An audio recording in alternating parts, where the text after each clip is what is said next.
దగ్గర ఉన్నాం, బళ్ళారిలో ఉన్నాము. మనతో పాటు తేజస్విని గారు ఉన్నారు, టీడీపీ యూత్ వింగ్ ప్రెసిడెంట్, అలాగే భూమి ఫౌండేషన్ చైర్మన్ తేజస్విని గారు ఉన్నారు. వారిని అడిగి తెలుసుకుందాం ఆవిడకి ఎలా ఉంది, ఏంటి ఆవిడ రెస్పాన్స్ ఏంటంది. తేజస్విని గారు, చూస్తున్నాం మనం ఇక్కడ కర్ణాటకలో బళ్ళారిలో, తెలంగాణ కాదు అలాగే ఏపీలో కూడా కాదు, ఇంత పెద్ద ఎత్తున మీరు అన్నట్లు ఒక మినీ మహానాడుని తలపిస్తుంది. సో మీకు ఎలా అనిపిస్తుంది? మినీ మహానాడు కాదండి, మహానాడుకి ఎన్ని లక్షల మంది జనం వచ్చారో ఇక్కడికి కూడా అంతమంది వచ్చారా అన్న ఆశ్చర్యం. అసలు మనం రాష్ట్రం మారేమా లేదా అన్న ఆశ్చర్యం కూడా కలిగే విధంగా ఇక్కడ ఇంతమంది రావడం, నాకు తెలిసి ఇది ప్రపంచంలో ఏ నాయకుడికి సాధ్యం కాదండి. ఇక్కడ మన పార్టీ లేదు, ఇక్కడ నాయకులు లేరు, అయినా కూడా ఇంతమంది స్వచ్ఛందంగా, వీళ్ళందరూ ఇప్పుడు వచ్చిన వాళ్ళు కాదండి, వీళ్ళల్లో చాలా మందికి ఆంధ్రాలో ఓట్లు కూడా లేవు, అయినప్పటికీ వీళ్ళందరూ చంద్రబాబు నాయుడు గారి కోసం నిలబడ్డారంటే అది ఆయన నాయకత్వానికి దక్కిన గౌరవం అని మనం అనుకోవచ్చు. అది ఆయన చేసిన నాయకత్వం, ఆయన ప్రజలకు చేసిన మంచి మళ్ళీ ఈ విధంగా తిరిగి రావడం అని చెప్పచ్చు. కర్ణాటక ప్రజలందరూ కూడా ఇంత ప్రేమని చంద్రబాబు నాయుడు గారి మీద వెదజల్లినట్టుగానే ఆంధ్రాలో కూడా రేపు ఇదే విధమైన రిజల్ట్ కూడా రాబోతుంది. అది అతి త్వరలో చూడబోతున్నాం అన్న నమ్మకం ఇక్కడికి వచ్చాక. అండ్ అలాగే మీరే చెప్పారు, కర్ణాటకలో ఇక్కడ పార్టీ లేదు, నాయకులు లేరు, కానీ ఇంత పెద్ద ఎత్తున ఇంత పెద్ద మహానాడుని తలపించేలా చేస్తున్నారని. మరి ఏపీలో మనం ఇంత రెస్పాన్స్ చూడలేదు, అంటే చూశారు బట్ ఇంత రెస్పాన్స్ మనం చూడలేదు. టీడీపీకి సంబంధించి మీ నాయకుడు జైల్లో ఉన్నప్పుడు కావచ్చు, అందరూ ఒక డౌన్ లెవెల్కి వెళ్ళిపోయిన పరిస్థితి కూడా వచ్చింది. మరి ఏపీ ప్రజలకి, టీడీపీ శ్రేణులకి మీరు ఏం చెప్పదలుచు? ఏపీలో ఇంతకు 10 రెట్లు రావడానికి సిద్ధంగా ఉన్నారండి, కానీ ఏపీలో ఇప్పుడు మనం రాజ్యాంగం అమలు అవ్వట్లేదు అన్న విషయం మర్చిపోకూడదు.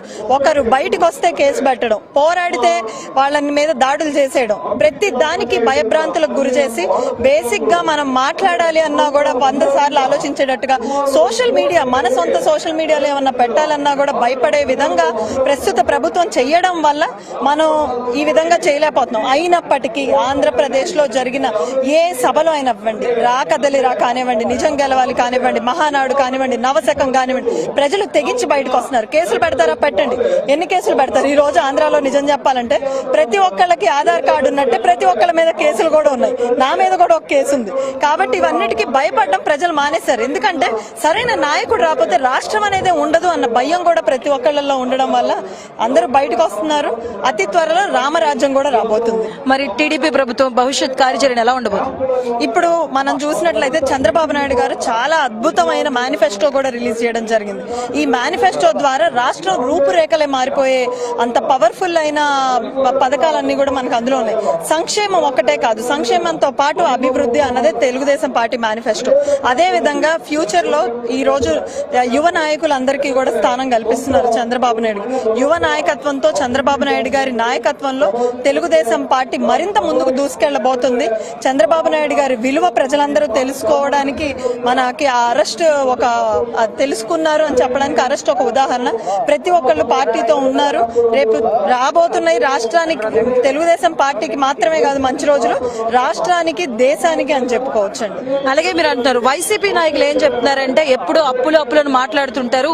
జగన్ కంటే టీడీపీ హయాంలోనే చంద్రబాబు నాయుడు ఎక్కువ అప్పులు చేశారు. అలాగే ఆయన గద్దె దిగినప్పుడు కూడా 100 కోట్లు మాత్రమే ఉండి కూడా ఆయన గద్దె దిగిపోయారని చెప్తున్నారు. అలాగే ఒకసారి ర్యాంకింగ్ వైజ్ గా చూసుకుంటే టీడీపీ హయాంలో ఉన్నప్పుడు మనం తలసరి ఆదాయంలో 17, 22లో ఉంటే ఇప్పుడు స్థానం తగ్గింది, 17కి వచ్చింది, 22 నుంచి 17కి వచ్చింది. అలాగే జిఎస్టీ విషయంలో కూడా 22, 17 అక్కడెక్కడో ఉన్నటువంటిది ఇప్పుడు ఫస్ట్ ప్లేస్ లో ఉంది.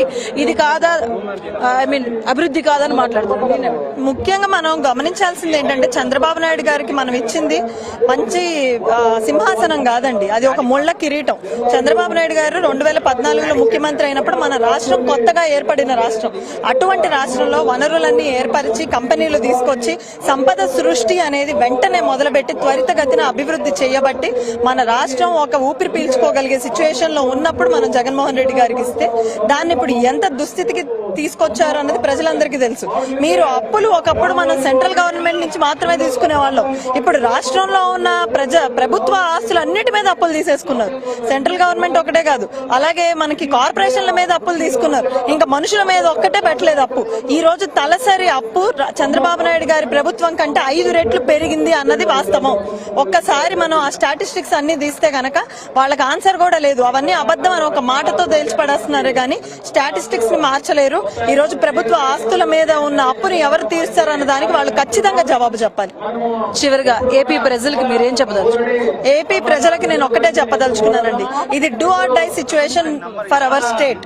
మన రాష్ట్ర యువత పరిస్థితి ఒక్కసారి ఆలోచించండి. ఒకప్పుడు ఉద్యోగాలు ఇచ్చే స్థాయిలో ఉండేవాళ్ళం. మన రాష్ట్రం ఐటీ ఎక్స్పోర్ట్స్ లో కొత్త రాష్ట్రం అయినప్పటికీ బెంగళూరు, హైదరాబాద్ తో పోటీ పడే స్థాయిలో ఉన్న రాష్ట్రం.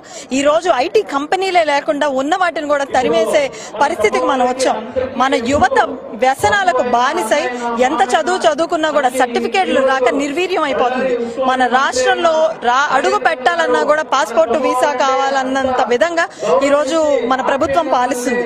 మీరు గనక సరైన నిర్ణయం తీసుకోకపోతే, సరైన ప్రభుత్వాన్ని తీసుకురాలేకపోతే జనరేషన్లు కనుమరుగైపోతాయి. మన రాష్ట్రం అసలు ఈ మ్యాప్ మీదే కనపడని దారుణమైన పరిస్థితి ఈ 2024లో జరగబోతుంది. మీరు తీసుకోబోయే నిర్ణయం మన రాష్ట్రాన్ని అయితే టాప్ కు తీసుకెళ్లబోతుంది, లేదంటే రాష్ట్రమే లేకుండా చేస్తుంది. ప్రతి ఒక్కళ్ళు ఇది ఒక ఉద్యమం లాగా అనుకోండి. మన రాష్ట్రం పైన ప్రజలు చేస్తున్న పోరాటం అనుకొని అందరూ ముందుకు రావాలి. ఎప్పుడు బయటికి రాని వాళ్ళకు కూడా నేను ఇదే రిక్వెస్ట్ చేస్తున్నా. ఇది మన బాధ్యతగా తీసుకుందాం, మన రాష్ట్రాన్ని మనం కాపాడుకోవాలని నేను కోరుకుంటున్నా. థ్యాంక్ యూ అండి, థ్యాంక్ యూ సో మచ్.